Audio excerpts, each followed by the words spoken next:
మనల్ని ఎవరైనా బాధ పెట్టేసారు, లేకపోతే అన్యాయం చేశారు అని మీరు ప్రతీకారాలు తీర్చుకోలేక పోకండి.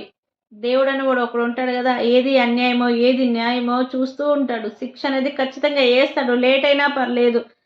నవ్వుతూ చేసిన పాపాలు ఏడుస్తూ అనుభవిస్తూ ఉంటారు. అలాంటప్పుడు ఆవిడ్ని చూడ్డానికి మనం బ్రతికుండాలి. అందుకనేసి ఓపికగా ఉండండి. ఎవరికీ అన్యాయం చేయడానికి వెళ్ళకండి. నువ్వు నీలా ఉంటే జీవితంలో సక్సెస్ అయితావు. హ్యాపీగా బ్రతుకుతావు. నిన్నే అన్యాయం చేయడానికి వస్తే, నిన్నే మోసం చేయడానికి వస్తే ఆ శిక్ష అనేది వాళ్ళకే పడతది. వాళ్ళే అనుభవించుకుంటారు. ఇప్పుడు బావుండొచ్చు. పోతూ, పోతూ అనుభవిస్తూ పోతూ ఉంటారు. అదే గుర్తుపెట్టుకోండి. ఒకరలా ఉన్నారని మనం మారిపోకూడదు. వాళ్ళకి, మనకి తేడా ఏమిటని చెప్పండి? మనం మనలాగే ఉండాలి. అందరిని మంచిగానే చూడాలి. బావుంటది.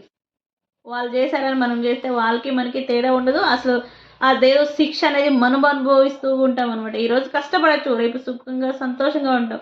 ఈరోజు వాళ్ళు మనల్ని కష్టపడి సుఖంగా, హ్యాపీగా ఉండొచ్చు.